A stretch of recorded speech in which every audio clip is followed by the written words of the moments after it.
Let's talk about it. Let's go deep. We all have something to share. KnolShare with Dr. Dave.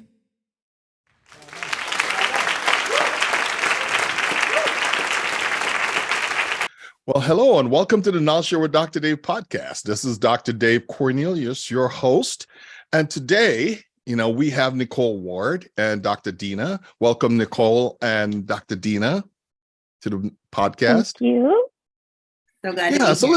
let's just jump right in, and I stole some stuff from you guys. You guys were so profound the last time we met. Like, I'm gonna borrow a little bit from them and learn a little bit. So that's how we grow, right? Right. Yes, it's all about sharing. Yes, sharing is caring, or caring is sharing. So let's talk about stuff that just makes you go, oh yeah.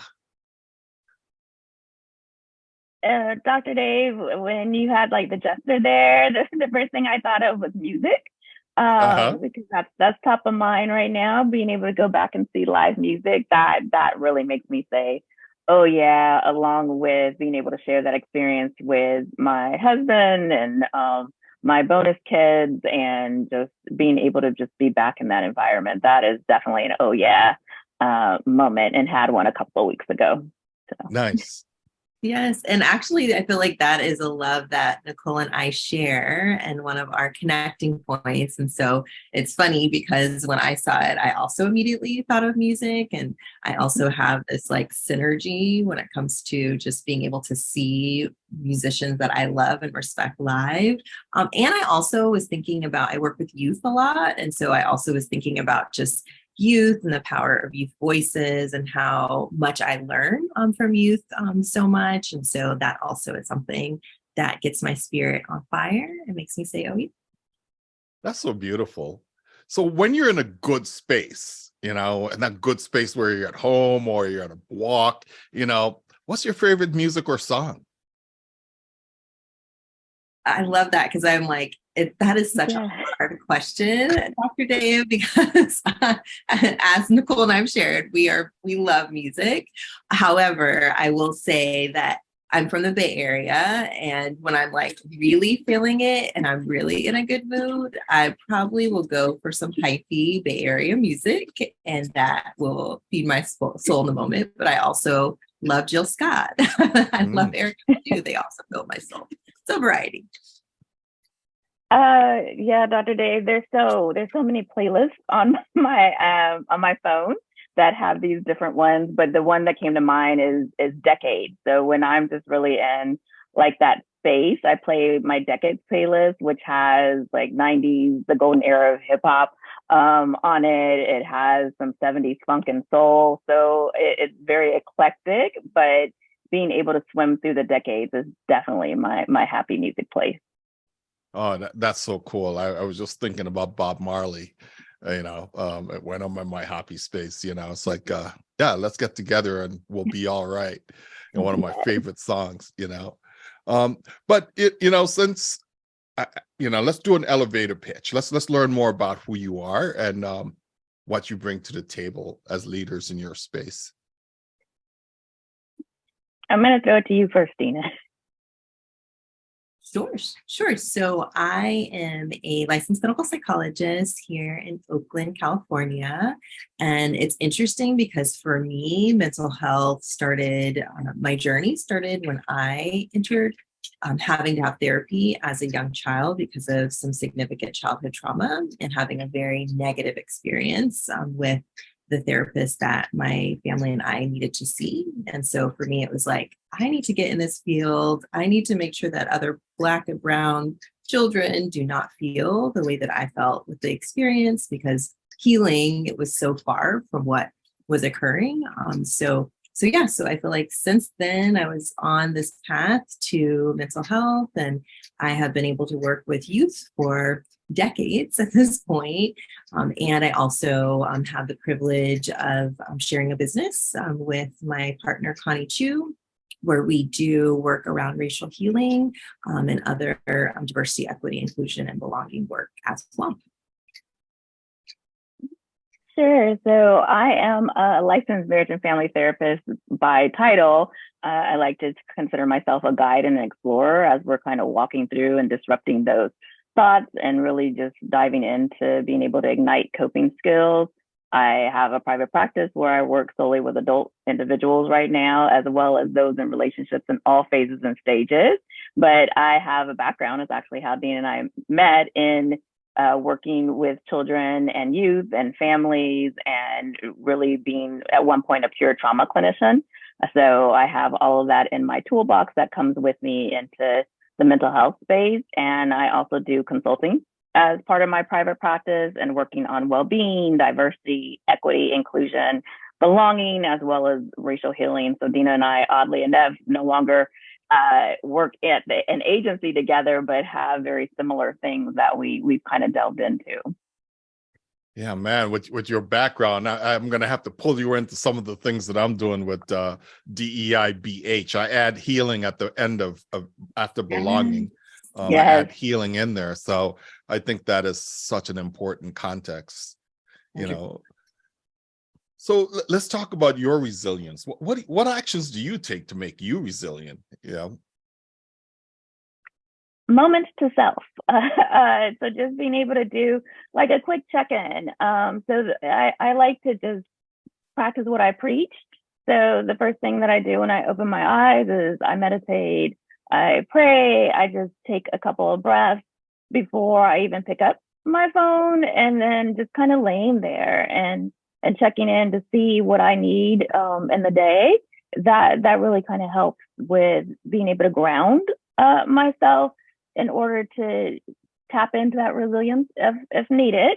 Because, resilience is a skill. So it's not whether or not you're a resilient person, so much as are you able to access that skill in the moment. So just giving myself those moments is the very first thing that I do and go back to throughout the day. Yeah, no, I love that, Nicole. And I love just thinking about resilience and the power of also self-awareness, because if we're not first self-aware, it's hard for us to then know the things that we need, know the things that need to happen for us to be able to cope and to be resilient. I also think of the power of connection and community. And so I think oftentimes resilience is looked at so much as like an individualistic concept, and that can be harmful at times, because I also think for some of us, myself, I feel like Nicole is much better than I am at like checking in with self. Sometimes I need people to check in with to remind me of some of the things that are important when it comes to my resiliency journey, and also just trying to stay in the moment as much as I can, because there's always a lot that seems to be going on. And how do I also check myself so that I'm not losing my center in the actual moment and present today? And you two of you bring some really great context to what resilience really mean. But when we start to look at resilience as a skill that we need in this world, right? And I think of the world in this volatility, uncertainty, complexity, and ambiguity we call VUCA world in a business context. But how do you take your skills and help to make things better for others in this world that we live in, right? The first thing is listening, being able to just sit and hold space for wherever a person's at first, because if you just dive in there with, oh, do this, do that, do this, sure, there's science, there's research behind these things, we know what works, but I don't know what's going to work for you. So I first need to really just be really present and listen and see where the awareness and insight is. And then as I'm listening, the next step is then being able to just highlight. So already highlighting where people might not recognize that resilience is showing up for them. And then looking at, okay, well, what are some other strategies? But that strategy piece comes after those first few steps. And sometimes there's more steps for people, but really being able to do that. And it's like what Dena said, being able to also tap into that connection, because we sometimes think, okay, well, self-awareness, that's great, but it's like you also need to connect. That's actually one of the 5 ways to work through our stress response cycle, and being able to look at, okay, well, is that where the resilience is kind of frayed a little bit? Like, or is it, are we disconnected from others? And that's where our resilience isn't showing up. So it's being able to tap into those things with a curious observer lens. Sometimes we get really critical of ourselves and, well, how come I'm not resilient? I should be resilient because I've been through all these things. And it being able to just look at, okay, well, let's be curious and observe and ask ourselves, what's going on? Why? Like, what do we need in that moment? And it might not be just holding up to self. It could be, oh, that you've done that too much. Let's connect with some others, or let's get outside. That's something else that might come out. So just really being able to look at it through those lenses.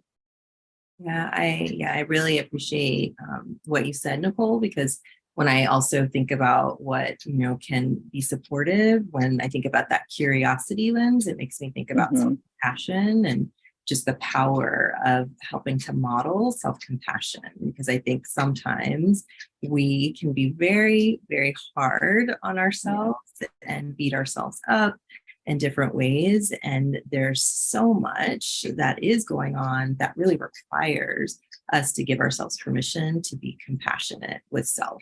Some of us can maybe be compassionate with others, and when it comes to ourselves, we kind of might fall short. And so it's okay.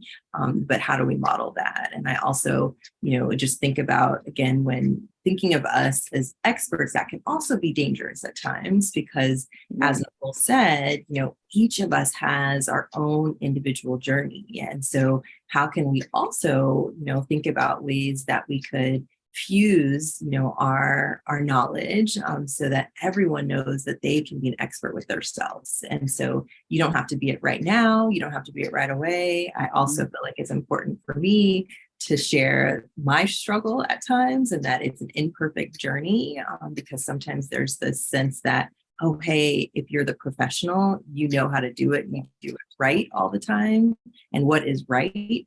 So being able to just, again, allow permission for us to be human together, and to talk about that humanness being a complex, layered experience that we're in together. What am I going to do with all this? It's so good.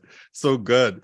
In our modern world, people talk about psychological safety, and, in the New York Times, Google, they talk about this context, or this important way of being. So if you could explain how psychologically safety can impact belonging and resilience, and how it affects those individuals' ability to cope with stress, adversity, and change.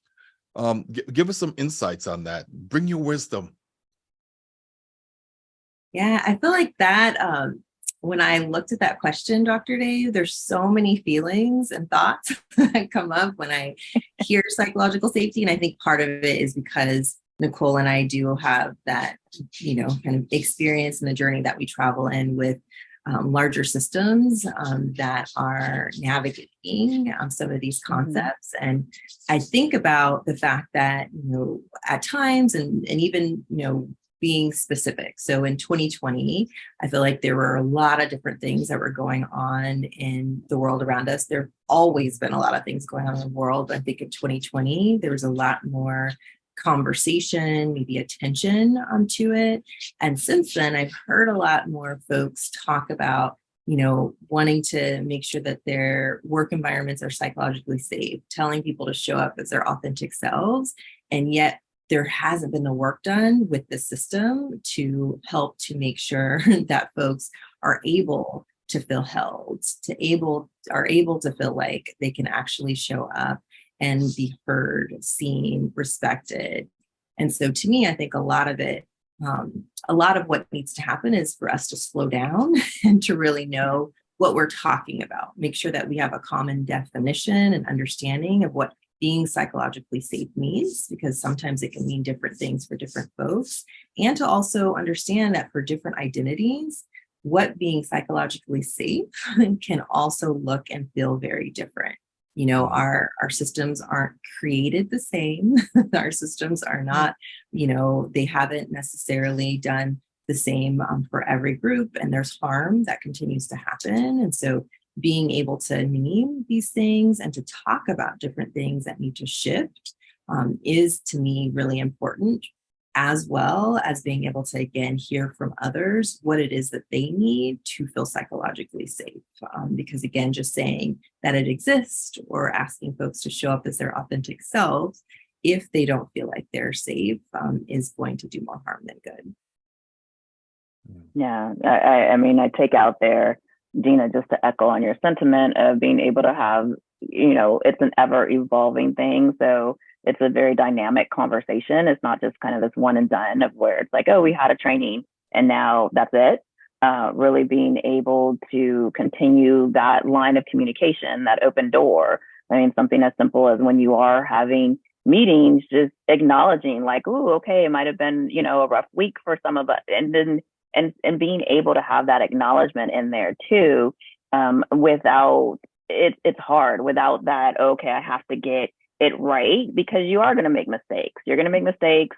It's not a one size fits all kind of thing. There's a general baseline of being able to be safer and what that means for different groups, and being able to just, again, listen and make it an ever continual dialogue, and being able to shift and, okay, we have to get it right, and we got it right this one time, and that's the end of it. We don't have to ever revisit it. So just all the things that you said, Dena, came up for me as well. That was a great question, Dr. Ongoing journey. Ongoing journey, yes. Yes, I like that. You know, the continuum of learning and continuum of growth. Mm-hmm. So I'm going to ask you even a more complex question. No, I'm just kidding. You know, so what are some common challenges or obstacles that people face when they're trying to build resilience and a sense of belonging? And I want to know, how do you help people or clients overcome, you know, these barriers that they may run into? That's a good question. I mean, it's different for everyone. So individuals have their uniqueness, but then organizations do as well. But I think one of the most common barriers that this is my personal or professional observation that I've encountered, is just, it is that notion of there's something wrong if I'm not already resilient. There's something wrong if I don't belong. You know, how do I get this right? So that dichotomous thinking is what it's termed, of it has to be right or wrong, good or bad. That's one of the biggest barriers that I've seen, because again, sometimes even when it's just like, okay, I've got it right, so to speak, then people don't revisit it or look at how they grow and change, or the notion of, oh, well, I'm just so bad at this that I'm just never going to belong, and resilient, I'm not a resilient person at all. Is those things that get in the way. So the dichotomous thinking on an organizational as well as individual level is one of the typical barriers that I see. And ways to address it, name it, name it, be able to be aware of it, acknowledge it, accept it, and then let's find out which actions we need to take, and being able to take these small incremental steps. So if it's like, oh, I'm not a resilient person, or our organization isn't resilient. Oh, okay. And, yes. And how are we going to move through that? And looking at it something as small as, all right, well, are you doing individual check-ins? Are you doing team check-ins? Those are just little small steps that you can take instead of trying to take this big leap to, okay, well, now we got it. So. Very, very true. And I feel like, speaking to my spirit, Nicole, when you're talking, I think, I feel like the acknowledgement piece is huge. Making sure that folks are feeling seen, heard, and understood in terms of their journey. I think, also being able to talk about some of the different layers that might be experienced. And so what might be going on might not be isolated just to that work experience or just with that experience with that social interaction. There might be other layers that are connected to other things that have gone on, whether, we think about the larger society, whether we think about that person's personal journey or the journey of folks that were connected to their identity. And so I think even being able to have some of those conversations is really important because it also kind of extends a lens, so we can go away from feeling like, oh my gosh, is something wrong with me, or is there something that I'm doing wrong, or something that's flawed in me. We're more so looking at what's flawed in the system around me and how does that impact some of what's happening, and some of what you're feeling is internalized that's probably appropriated. And so I think a lot of that has also been important in the journey. And I think even being able to have real conversations about what does feel like it's necessary when it comes to you, when it comes to that sense of belonging. Because there are some folks that might be in positions or in places or in relationships or in careers where there might need to be some shifts made, because that is such an important core piece that is needed and necessary. And so even helping to support and affirm to get them to the place that feels right and feels necessary for them. It's so good that you're doing this contrast between the system and the individual. So in your experience, what role does self-awareness, self-compassion play in helping clients develop resilience and this sense of belonging? That is so core, I feel like, to all of the pieces, because although, we're talking about the individual, we're talking about the collective, we're talking about community, the systems, I think also us being able to check in with self, which has come up a little earlier, is also so key and so huge, because we are important, we are valuable, we have so much to offer when it comes to the solution. And so to me, that self-awareness and also being compassionate and giving ourselves permission, because there are all of these things happening in these systems, is also, I think, necessary for any part of this journey. So to me, those are that's like a foundational piece that's necessary.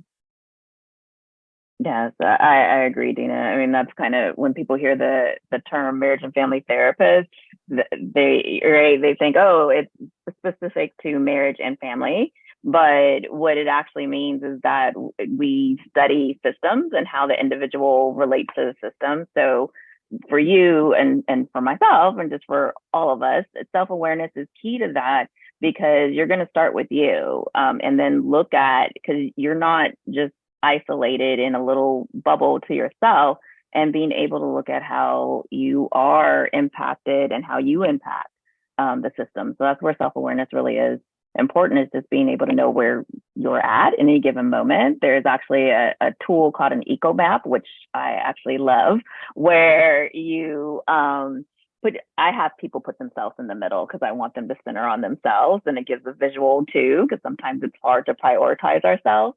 And then from there, you draw arrows, and hopefully sometimes they're bi-directional, usually they are, of you and the different systems. So say it's work or family, and just think of all the roles that you have, maybe sibling, spouse, partner, coworker, colleague, like all these different roles. And you put these arrows, and the arrows are going to also show, if it's strong, okay, it's a thick line. If it's kind of frayed, maybe it's dotted. And you're really looking at how you are impacting these different systems in your life and how they're impacting you.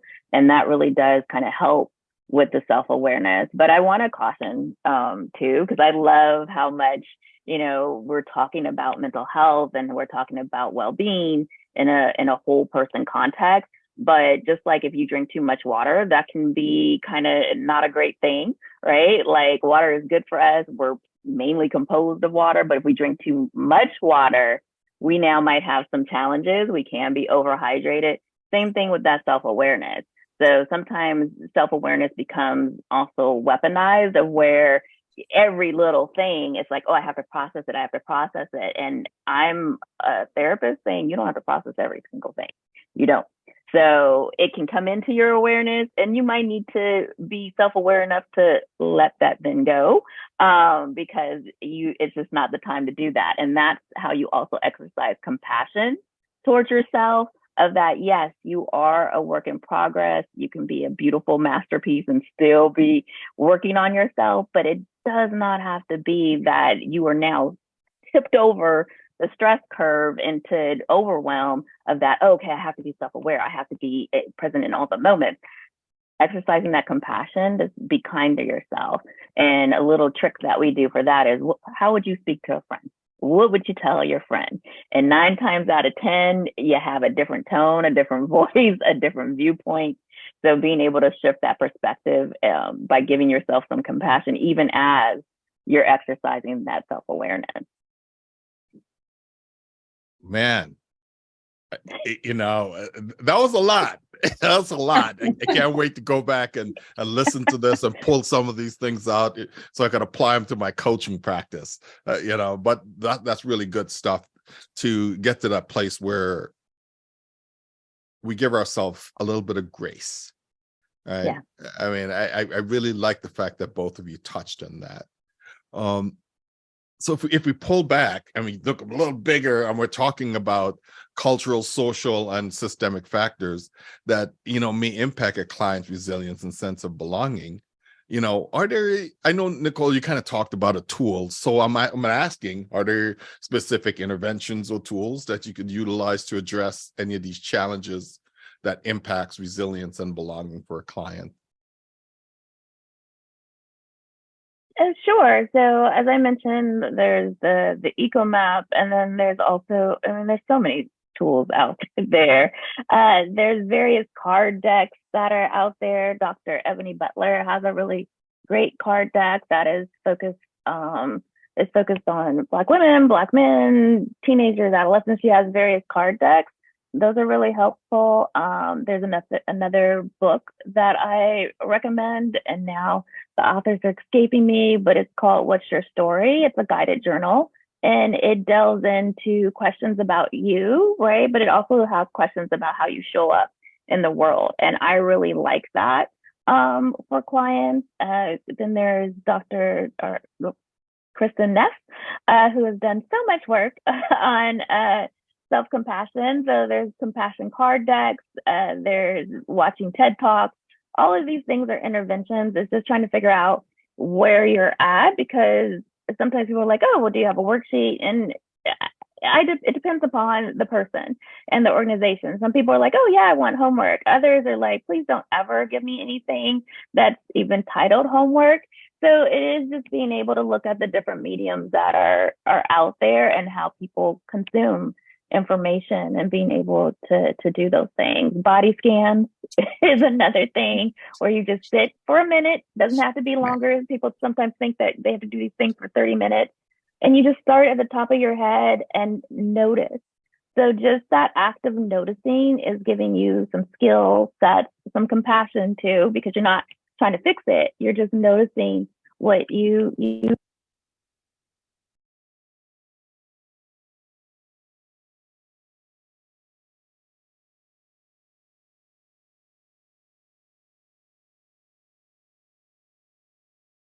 Let me see if you guys are good. Let's hear from you, Dr. Dena. Yeah. So I also, just when Nicole was talking, I was thinking about the presentation that Nicole and her husband did that actually also highlighted certain things such as rest. And, I also think about just the tools that we have that are like some of our like internal tools that are so important. I also was thinking about boundaries as something that is also like undervalued at times, but so important when we think about just ourselves, when we think about our self-awareness, like what boundaries do I need to also feel supported, feel whole, feel resilient. So just thinking about some of the things that might even be things that we possess within ourselves that we haven't tapped into yet. I also have been really encouraged by some of my colleagues that are part of our Black ERG, where they've had folks do things called brag sheets. And, I think for folks, especially women of color, sometimes we tend to not feel as comfortable with acknowledging some of our strengths and our gifts, as if we are bragging is a bad thing. And us that are in groups that have been historically marginalized, we have gifts, we have strengths, and being able to highlight those things and affirm them, I think is super important, and something we need to do more. That's so beautiful. But what does BRG? It says brag. What does it stand for? Oh, so it's literally a brag, like a sheet where you are showing and being able to highlight your things that you bring to whatever environment. So your ability to brag on yourself. Oh, okay. I need a sheet like that. Yes. Yeah. I can just brag on myself. Yes. That's so good. So finally, what words of encouragement would you like to gift the listeners with today? Yeah, well, I think, again, just remembering how much exists within us that might not be tapped into. And that does not mean that you're flawed. That does not mean that you have to know or do it all, but being able to provide yourself with an opportunity and permission to let some of those things come to fruition as it feels right. And also to be able to, again, continue to give yourself self-compassion when the times are hard, because there are hard times that come to all of us, and we do need to give ourselves grace. You deserve it. We deserve it. There's a heck of a lot going on in this world around us, and continue to give yourself permission. Yeah, I would say something that we say over and over again is honor your wholeness. And even when you feel like you might be broken into a million pieces, look at it as more of a disconnect. You are still whole. And in ways to honor that is just being able to, again, check in with self. And I know that this gets said over and over again to where sometimes people are like, oh my goodness, I don't want to hear it anymore. But really sit with that you are enough, because there's so many things that are pulling on, or stories that were told in any number of spaces to you that somehow you started to believe, and recognizing that our thoughts aren't facts, they're not directives. And for you to know that you own that pen and this is your story. So it's not written for you, being able to really write it for yourself. And again, just remembering that you, no matter what, you are enough and you are whole. Wow.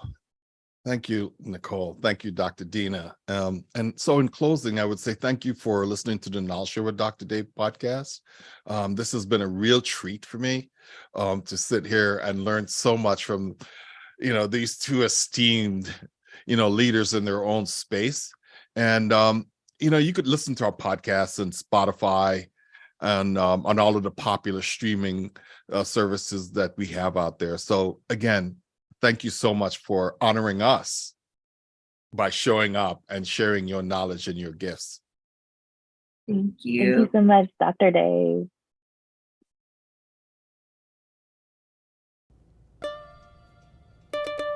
Let's talk about talk. Let's go deep. We all have something to share. KnolShare with Dr. Dave.